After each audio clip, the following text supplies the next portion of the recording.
Bonjour, bonsoir, chers internautes, vous qui nous suivez à travers les horizons.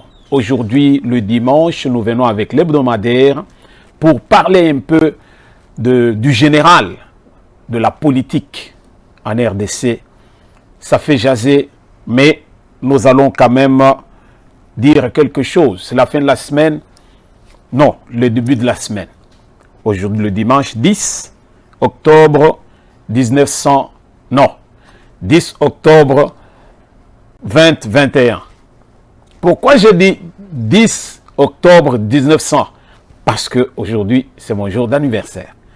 Aujourd'hui, c'est le 10 octobre, ma date de naissance. Alors, merci parce que naïbi que na souka ya émission yo, beaucoup tinde langa ba cadeau ebele nga molobeli nabino, le porteur de la voix des sans voix.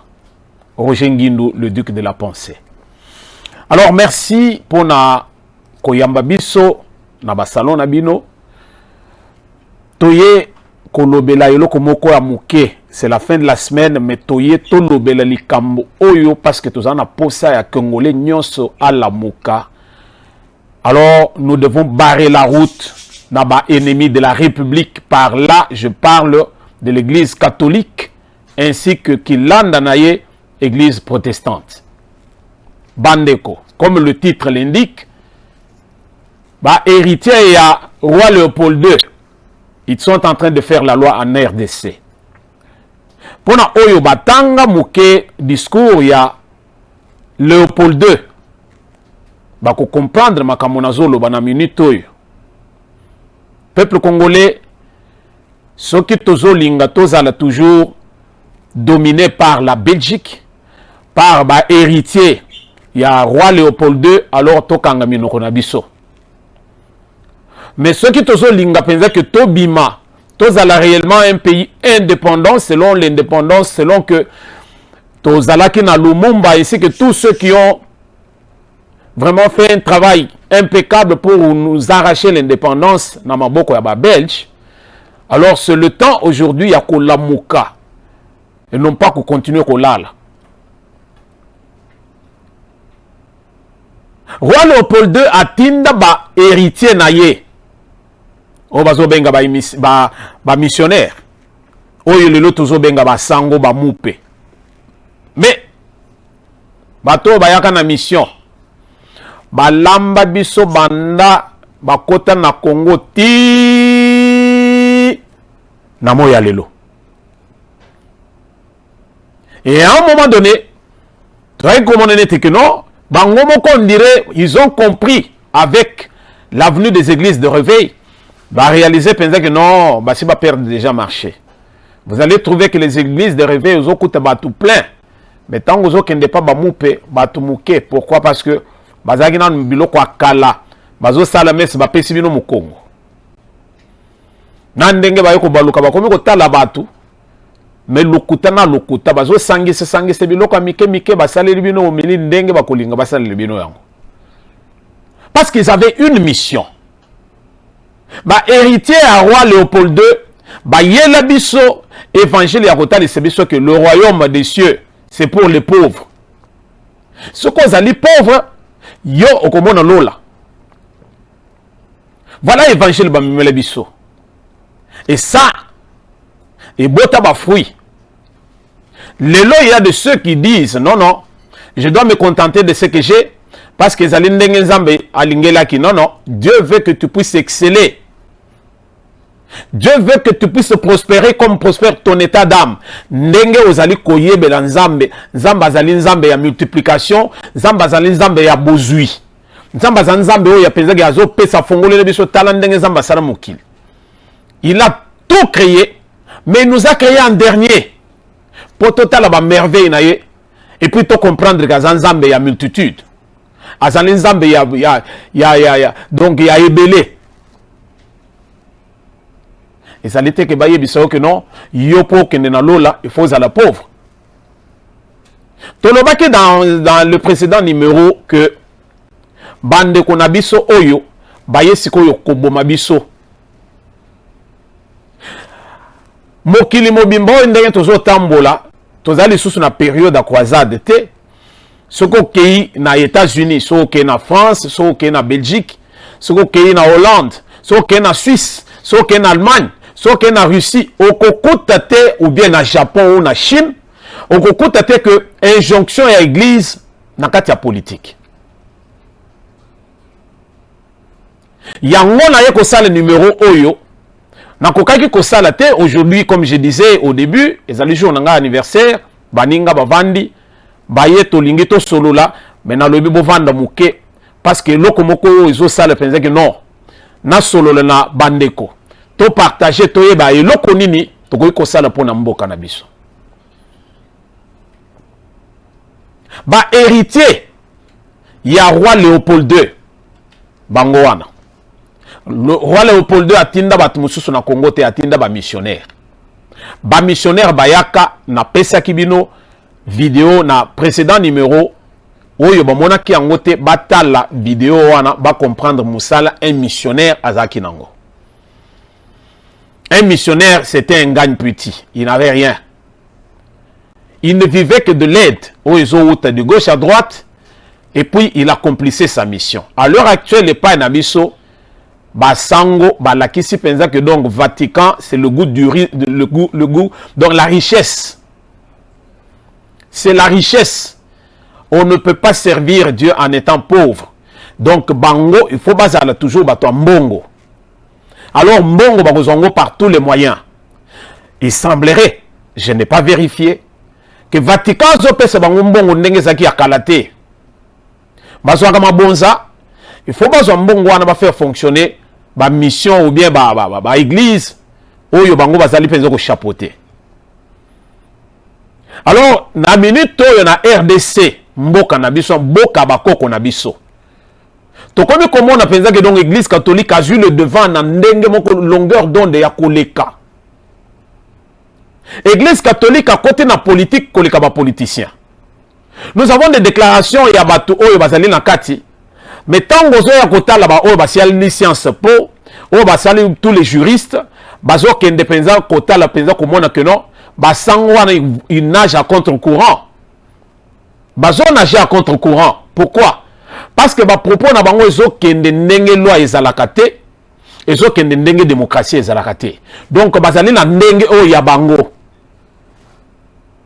Et nous allons tout droit au but pour dire que Batsangoyo, Bayesko confondre Sikoyo, avancer à démocratie dans la RDC. Il s'impose. Bande kototikala comme on a nulle part au monde.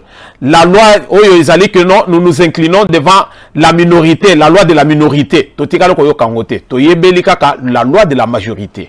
Et si kabatu bazali 10. Soki lelo motu moko groupe moko bazolingo ko sala vote groupe moko ezali na 6 bato groupe mususu ezali na 4 on s'incline na côté ya bato oyo bazali 6 raison pour laquelle on commande que na ba élection tant élection ezo salema bazoloba que tozali na besoin ya 50 plus 1 c'est-à-dire que ce que ozalaki na 51% aux une majorité na yo. Mais na kati ya confession religieuse, tozalaki na 8 confessions religieuses, basangani bazalaki 8. Na 8 wana 6 ba voter pour na Kadima. 2 ba s'abstenir, mais au départ bangonyo so bazalaki pour. Bazongi bakeko se concerter ba lebi mais non, ba église a réveillé yo ba yesima na biso. Comment expliquer que lelo bango siko ba komi ko soit le devant? Bande ko besoin comprendre siko eloko yo. Et comme conflit d'intérêt nakati ya confession religieuse yango nazo lingana tuna bino bato bokendaka ba église ngai pe nakendaka église je suis un prédicateur de l'évangile nazo lingana tuna soki lelo biso bato tosimbaka bible tozokoka eloko te nani akosala sikoyo diabulu moto atelemeli biso non diabulu azali na yolo côté na kati ya onyo stoso sala ezali ba mauvaise pensée na biso ndezo même biso à côté. Nous venons avec des agendas cachés sous prétexte de défendre les intérêts de la population, mais le dessous ya sultan ya basango eza makambo mosusu. Je dis les dessous ya sultan ya basango makambo mosusu nde ezali. Basango bazo se retrouver te. Basango basangani Europe mobimba. Donc gouvernement européen na basango na Vatican basangani basali bloc. Bloc maintenant contre la RDC, contre Oignon se trouve bien les autres confessions religieuses. Pourquoi? Parce que pour Nabango, Bangonde bazalneti religion d'État, Église catholique, mais Toti Kako. Avant Église catholique, il y a pas un abisso.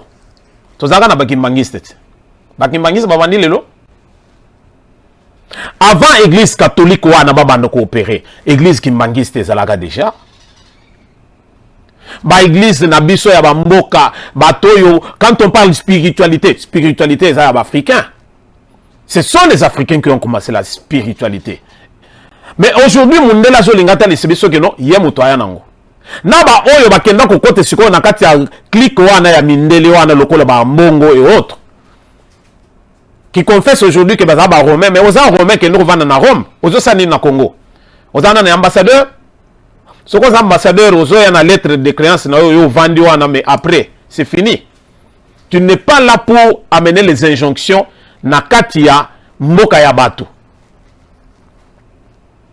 Tout l'exemple, il y a ambassadeur, il y a grande puissance au monde, par exemple, ambassadeur, il y a Russie, ambassadeur, il y a États-Unis, Balobi, nous soutenons la RDC, na avancé na cadre de la démocratie, toujours soutenir. Toujours soutenir makambo nyonso bazo sala pour que bakende na ba élection dans les délais constitutionnels. Mais une chose, toujours boya ingérence ya ba parti adverse na kati ya makambo ba congolais. To boye yango.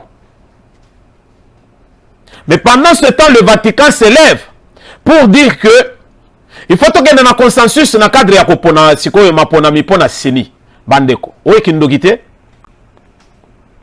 Hein? C'est religieux.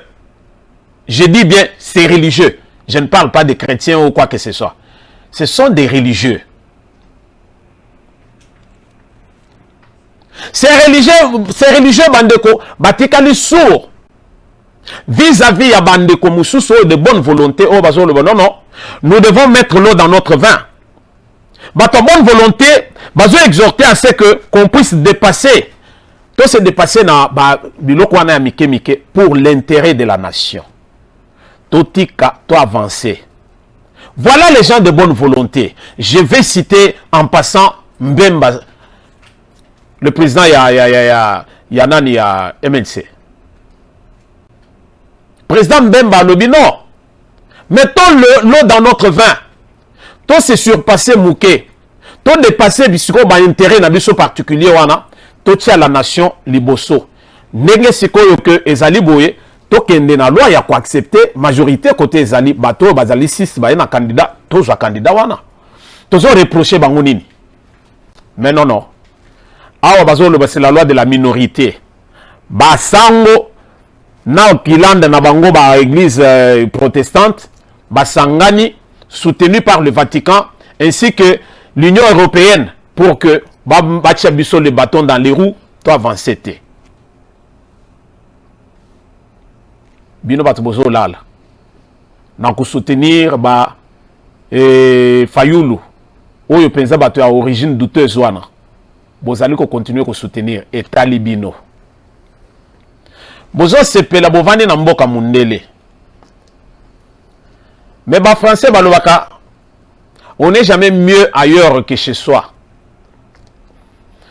Jour de toi tu es français. Ah non, on ne va pas un français noir. Alors ce jour-là, tu vas te mordre le doigt.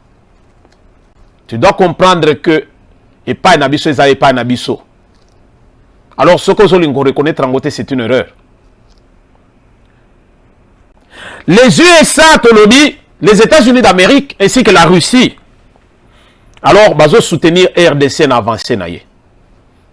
Mais dans la minute où il y a un blocage, le blocage vient d'où? Les héritiers, il y a roi Léopold II ya Belgique.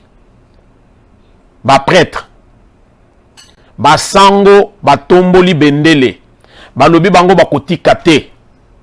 Tant que ba sali consensus te, tant que ba longoli kadima te, moto ekopela. Alors, yo motozo la nanga lelo. Yo moto kenda kolia communion. Nga na lia communion te. Na lia communion tango nazanga mwana moke. Na lia mapa. So ina boyo kolia mapa na kolia bikroto to penza ya badi o ya sanzungu wana. Po ya ngwana izandenge mona communion wana wa bino boliaka. Na lobi soki bozo la l'état libino. Moi j'ai fait mon temps. Et je suis en train de réveiller conscience nabiso nyonso. Qu'est-ce que nous allons léguer nabana nabiso? Ton côté ka penza que donc ba héritier ya roi Léopold II va continuer ko sala loi na mboka nabiso? Une question que nous devons nous poser. Si nous sommes derrière ba héritier ya roi Léopold II, alors c'est que tolingi mboka nabiso te. Ceux qui tolingi mboka nabiso. Biso nde tozali peuple souverain. Totelema comme un seul homme. Tosalana un seul langage ya koloba penza que batwana balungwa. Balungwa na nzela na biso. Tozali lisusu na poste ya confession religieuse na choix ya bato senité. Tobo makutu na eloko yango ya seni. Tozongisa organisation ya élection na kati ya ministère de l'intérieur. Buzoba esalema à partir ya tango Kabila kotiti. Bakamata oyo nyonso ya que ba confession religieuse et autres oyo batia yango na kati ya constitution. Nde sika liwa na biso ekota te. Quand quelqu'un veut vous dérouter, même quand nous allons dans les églises, vous allez trouver que on va commencer par l'évangile. Et après, tous 8 tangentes, et on s'égare au tikinzela awa okeboy. Église catholique bayaki na mission na bango. Et ils ont commencé à aider bateau ko sala boy, mais pendant que bazal ko aider bateau wana ba belge nyonso wana bayaka et autres. Boyebi biloko nini bazal ko zona mboka na biso. C'est bazo tinda batu na bazamba bokata banzete boy. Bozo ya bazo peser ba pesio moi mungwa, ba pesio moi sukali, ba pesio moi café, mais tout ça banzete na biso zo kende na bamboka na bango bazo, donc industrie pharmaceutique ezo sala à temps plein. Mais les gens qui bamone que to lamuki, ils sont en train de voir combien ils sont perdants. Alors bras de fer et côté entre les politiciens, il y a solo entre guillemets na basango. Les gens basango baboyi qu'on ça va tout mignon. Quand les gens se meurent, on va souffrir côté qu'on a est de la République, Ituri et autres par rapport à volcan, Niragongo et puis tout ce qui se vit là-bas. Basango basali lokonini. Oyo qui pensa que non, Kinshasa sali lokonini pour que non, bato à côté qu'on va se retrouver. Et l'autre côté. Quand l'État intervient, et l'autre qualité. Mais bango mission na bango nini na RDC. Musala ya basango na RDC ezali nini. Yo moto yo kinga. Alors c'est à toi oyeba. Et l'autre nini na lobby. Et pourquoi na lobby yango? Pourquoi j'ai posé cette question? Ceux qui ont la réponse koleka. Oyebi sabiso comme ça to koyeba l'autre nini to sala. Nous sommes sous domination et les Belges sont en train encore de prendre en tout cas de nous emboîter le pas na avancer aux alinango. Gouvernement aux alinango na minute oyo na régime oyo nde kosunga RDC pour etelema. Soki boko wanga na bolobi penza que non, je suis à côté de la plaque, c'est pas mauvais. Mais le temps nous en dira plus. Et quand vous aurez à trouver un changement ou à part ce régime, Moko Bobenga, duc de la pensée, Roger Nguindu, vous avez raison parce que vous êtes visionnaire. Nga naza aigle. Nga. Aigle. Na lobby, nga naza aigle. Régime oyo tozanango oyo.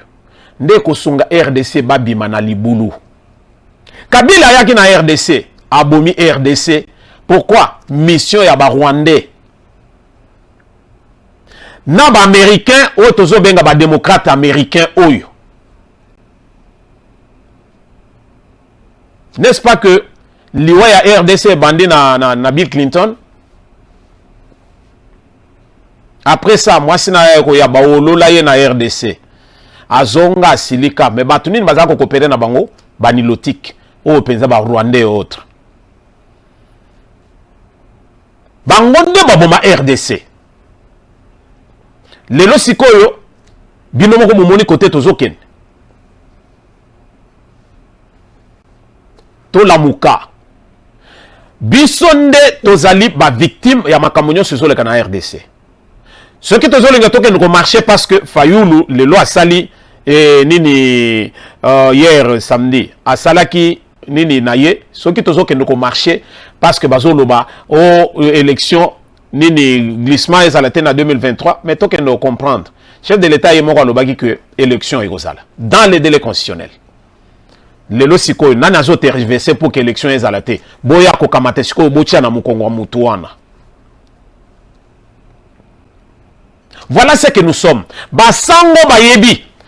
Balobi sango soko oliaki biloko abatwe loba. Ambongo soko oliaki biloko abatwe loba. Abesho oliaki biloko abatwe loba. Bandeko. Baliaka biloko abatu. Ekangi bango na mungongo. On est en train de leur demander des comptes.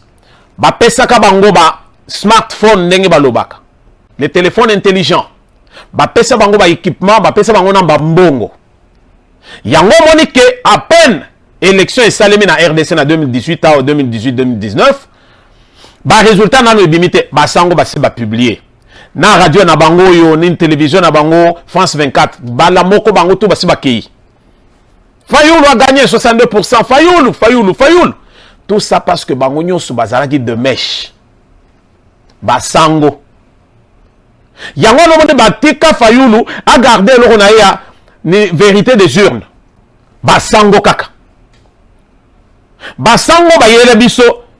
Je ne veux pas aller dans le passé. Bozo tinanga lo bebele. Le lo ba yele biso le sous Fayoulou origine to yebite. Ba yele biso Kabila oyo origine to yebite. Bozo continuer, bozo linga to continuer to loba. Lelo Katumbi wana zo sala ba match na ye. Origine na ye to yebi me Congolais ni de père ni de mère. Azo linga pa comme président na RDC. Yo lungwa France kende lungwa Kinshasa kende France lobi comme président de la République. Même soko botami na France. Même soko botami na Suisse. Mukolo kozala kuna likolo mukolo wana nzamba bosane kolamuka. Or nzamba la lagate. Donc okokomaka te. C'est à nous peuple souverain ya ko telema na lobi lelo na zamutuli nani pasteur lité akandate. Non, comme on a Roger Ngindu le duc de la pensée. Aigle na minute oyo na lobi peuple souverain to telema contre l'église catholique na église protestante. Nous allons commencer par go déserter ba église. Ko vanda na bandaku. Et puis ceux qui bazo linga baya ko oto ça la marche bokende te bakenda ba robe na bango bakende ko tambola ba mesana bongo menacer na ba robe wana makambo ebele. Je disais dans un précédent numéro ceux qui bango lelo ba saboter Bible, ba saboter les saintes écritures. Pédophilie, ça c'est une abomination pour les prédicateurs de l'évangile. N'est-ce pas? Vous pensez que Bakoya ko aider RDC là où le peuple congolais se meurt, basalité. Ils vont avec disons cette image de batu mokili mobimba bazo mona ya koloba ke non basango bazo linga basonga mais bazo songa rien. Par contre, bazali ko amboate biso bapa. Tokende liboso te. Alors yo mutozo lala, continuer ko lala. Roger Ngindo alobi asuki awa pona lelo. Nous allons nous revoir à partir de la semaine prochaine. Alors, Yomoko réfléchir, préparer Sikoyo, contre-offensive, na le duc de la pensée. Merci de nous avoir suivis. Bonne fin de semaine et bon début de la semaine qui commence. Alors, Wana, Tosolu Lisusu, Balasima, dans un prochain numéro, que l'Éternel illumine les esprits endormis. Toboya Koloba, que l'Éternel bénisse la RDC, nous sommes bénis. Mais sauf qu'on est en train de nous embourber. Toko sepela ceux qui vous allez partager ma vidéo nabiso et surtout, tango vous allez souscrire. Merci et à la prochaine.